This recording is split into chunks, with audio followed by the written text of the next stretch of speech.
Thank you for tuning in to The Truth with Trinity, and I am your host, Trinity. So, without further ado, I'd like to jump into this episode's topic, which is there a such thing as a black gentleman? I wanted to first start off with a small disclaimer. I am not saying that there is no such thing as a black gentleman or that they don't exist, but the thing is, do they exist enough within the black community? I wanted to first start off with reading the definition of gentleman, which is a chivalrous or courteous or honorable man, a polite, formal way of referring to a man. And now that I've read the standard definition of the term, we can all point out a black man, whether it be on television or in our communities, that we can say are true gentlemen. But with the way our communities are constantly going down the drain, are the number of black gentlemen enough? So, is there enough black gentlemen in our community? Enough so that we don't have to have this conversation, at least, right?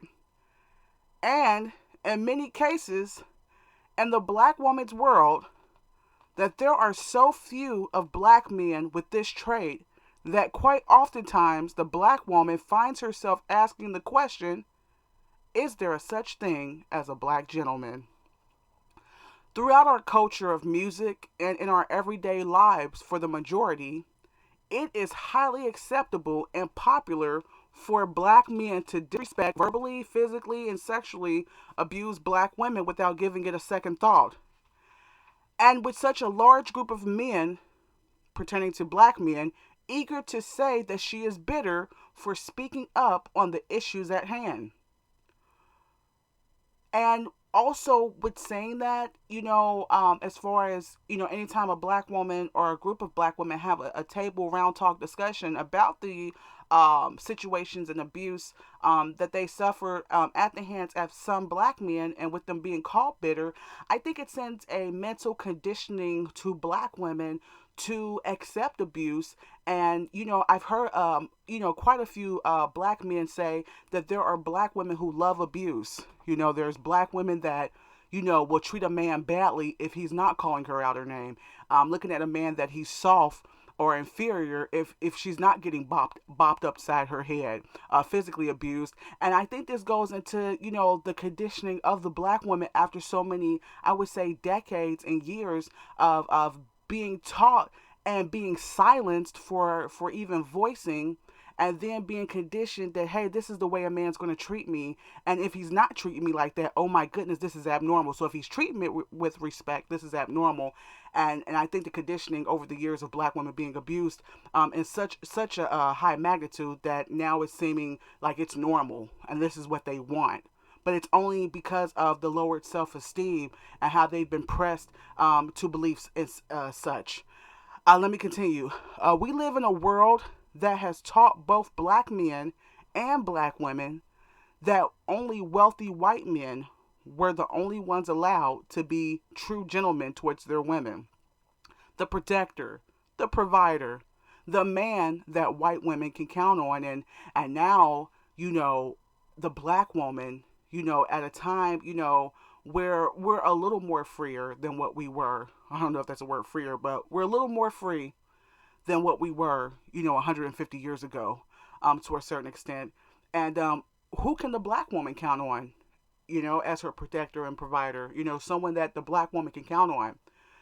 Let me continue.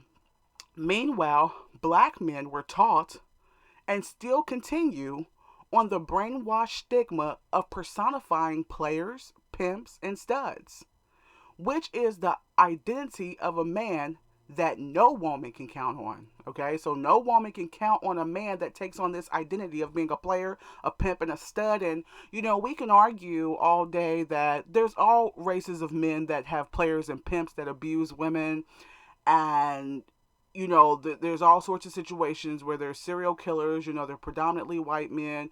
But in our community as black people, though, I don't know about you if you've noticed this, but there's no other race of people like black people that make it popular, that just put it right on out there, like this is the general way that they treat women. So I would say nationally there's a problem with the way women are treated, but I think within our communities as black people, we just glorify it like it's all throughout our songs, our lyrics, and there's just such a high percentage of us that condone this and that live it every day without trying to make any corrections. Uh, I want to keep going.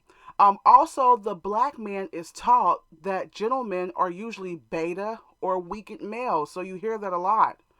Okay, you hear they're not saying that gentlemen are weak, but they're basically, the attributes of a gentleman towards a woman is considered being taken advantage of, or he's weak or something like that. Okay, that gentlemen usually get taken advantage of. Okay, and I think, with that being said, that I think on this point, with all due respect, that black men can take a little bit of their own medicine.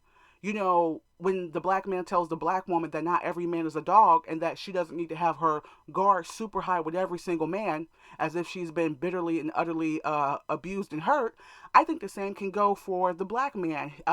He doesn't need to refrain from being a gentleman or being kind to a woman because he's been played so many times, because he's been used or abused so many times mentally by some black women that he may have picked the wrong woman in choice. So I think it goes for both black men and women. I think that, as black people, we can tend to be apprehensive in being kind to each other because we're so used to us being afraid that one's going to take advantage over the other.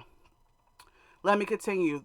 That gentleman refers to trick or forking over your money to a woman. Okay, so I think a lot of times, some black men might think like, if I'm a gentleman, does that mean I have to give up my whole savings account, or trade in money for sex? No, a man that doesn't have a lot of money can still be a gentleman.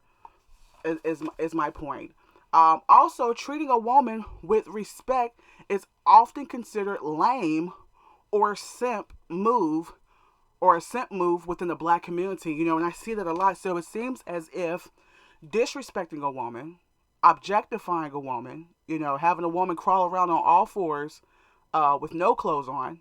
A lot of our rap videos and a lot of our videos, a group of women swarming around as if you're like on a farm, a female farm, as a stud. And this seems to be normal within the black community. So treating a woman with respect, taking your time to get to know her, and developing a friendship is considered lame, it seems, in our communities. And what makes it worse is that our brothers are getting paid to promote the ideal that more black men should treat black women in this manner, knowing that the multitudes of black men are listening and watching. Okay, so I've already made a segment about how black female rappers are poisoning the minds of black women, and the same can be said about a lot of black rappers sending this message. They're getting paid. There's nothing wrong with them getting paid. They're getting paid this amount of money, and they can say that they are not responsible, or are not so much responsible, or have no control over what effect their lyrics have. But they're the same ones looking and making sure that their albums are promoted and how many people are listening, watching, and clicking and viewing. So they know exactly what type of influence that they have. And a lot of these male rappers are pushing this idea. They're not really doing it to other races of women, but they're doing it to black women. And black men are doing it to their own women, and this is sending a message out that this is normalized, that this should be normal within the black community, the way that black men treat black women as a whole. Okay, let's continue. A true gentleman. So I wanna talk about what a true gentleman, attributes of one. A true gentleman understands that they cannot effectively communicate or care for a woman in his 100% brute strength. Okay, so it's one thing for you to be a soldier, a warrior, you to be an alpha male, but you cannot communicate effectively to a woman in that 100% brute strength. And that's where a gentleman understands that he can take an overtone of that layer off to be able to come down to a woman's level. I wouldn't say that we were underneath them, but I think you understand what I'm saying, to be able to communicate with a woman. You're not going to do that in your macho brute strength, and there's nothing wrong with, being a gentleman towards a woman. But that he must find a way to convey his thoughts and actions in a way that a woman can mentally and emotionally digest. And I think a lot of black men, struggle with that. I think they struggle a lot with their manhood anyway, because it's constantly being picked at in this country. But I think they struggle with how to communicate with a woman, and their balance of, I don't want to seem too soft or like a girl, versus, hey, I don't care what woman that you deal with, you can't come at them in that 100% brute strength. That's like a woman coming at you like you're a female. You can't come at women like they're men and address them and treat them like they're men, and that is going to be successful. Um, Also, a gentleman may have thoughts of physical intimacy, but understand that it may make the woman uncomfortable if he should act upon it. And I think that's a big one right there. In our community, the black man is able to look at a woman that's robust or whatever, and just call out her body part. Just call it out. Hey, this is hot on you. This is sexy on you. This is attractive on you. Just calling it straight on out. So he's not using any intelligence of self-control to say, hey, I think this is attractive about her, but I'm not going to just voice it out on a corner, on a street corner. I'm not going to just tell her, and we've only been talking for a couple days, what I think is attractive on her. They're not giving any thought to how this may make a woman uncomfortable. A lot of times in the black man's mind, and it's also been damaged, that, hey, every woman wants to hear that. Every woman wants to be addressed by her body part.